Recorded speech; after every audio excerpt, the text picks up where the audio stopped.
Car le jeûne, ayyuha al-musalloun, c'est le fait de jeûner avec sa langue, avec son comportement. Et là, je m'adresse aux musulmans et musulmanes de manière générale, bien sûr, mais particulièrement aux jeunes.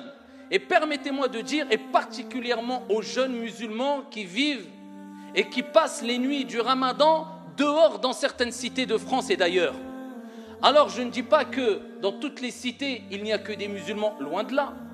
Mais je fais un constat qui est réel, qui est que beaucoup de jeunes musulmans dans des cités, même s'ils sont loin des pratiques religieuses, wallahi, au fond d'eux, dans le plus profond de leur cœur, la plupart d'entre eux ont un amour ardent vis-à-vis de leur Seigneur, tabaraka wa ta'ala, et du prophète Mohammed alayhi afdalus salati wa askat taslim. Ils ont un énorme potentiel, mais malheureusement, quelquefois, la mauvaise ambiance, les circonstances, le fait qu'ils soient tous réunis, eh bien fait qu'il se passe des choses, quelquefois au nom de l'islam, du jeûne, sans qu'ils le sachent indirectement, et qui n'a rien à voir avec l'islam, comme les comportements qu'on voit.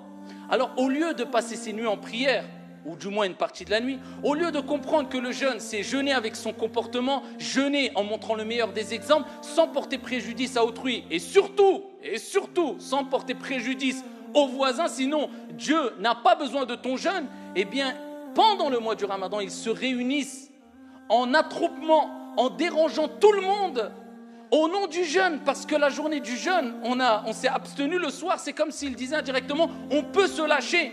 Et quelquefois, eh bien, certains jeunes font des catastrophes et font des choses dont on a du mal à imaginer pendant les soirs du Ramadan, alors qu'ils n'osent même pas les faire en dehors du Ramadan, sachant que pendant ou en dehors du Ramadan, cela reste condamnable.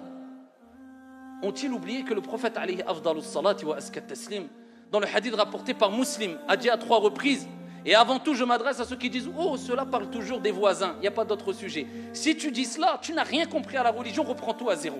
Comment dire ça alors que le prophète dit à 3 reprises « Wallahi la yu'min » Par Dieu n'est pas croyant. Par Dieu il jure. Wallah, imagine-toi le prophète de l'islam jure à 3 reprises. Ils ont dit « Qui est au messager de Dieu ?»« Man la ya'manu jaruhu bawa'iqa » Celui qui ne préserve pas son voisin de son propre mal. Le prophète alayhi salam, dans le hadith rapporté par At-Tirmidhi bi sanadin hasan, dit les meilleurs des voisins auprès de Dieu, Allahumma ja'alna minhum, ce sont les meilleurs envers leurs voisins.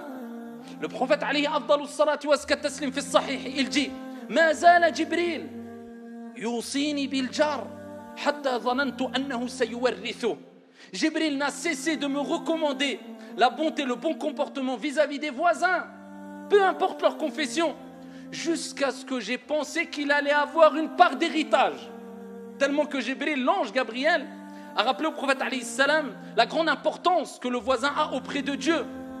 Plus que cela, Al-Hasan al-Basri, rahimahullah ta'ala, il dit حسن الجوار ليس كف الأذى وإنما حسن الجوار احتمال الأذى. Où sommes-nous par rapport à ces paroles, billahi alaykum?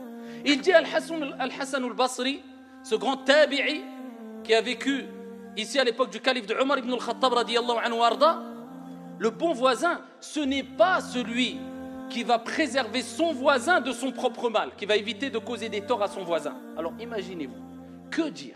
Des gens qui portent préjudice à leur voisin alors que lui il dit, ça ne se limite pas à ça. Il dit, le bon voisinage, le bon voisin, celui qui a compris cela, c'est de supporter les méfaits de son voisin. Où sommes-nous par rapport à ces paroles-là?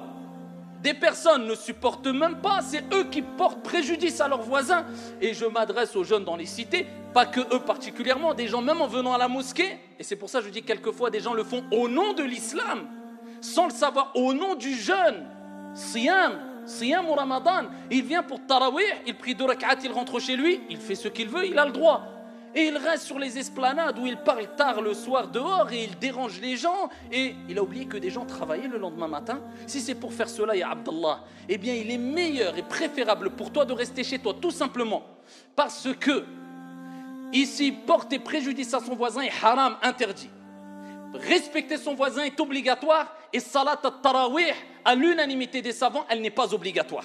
Donc si tu fais devancer une chose surérogatoire pour tomber dans une chose haram interdite et délaisser quelque chose d'obligatoire, eh bien c'est que tu n'as rien compris à la religion, ya Abdallah.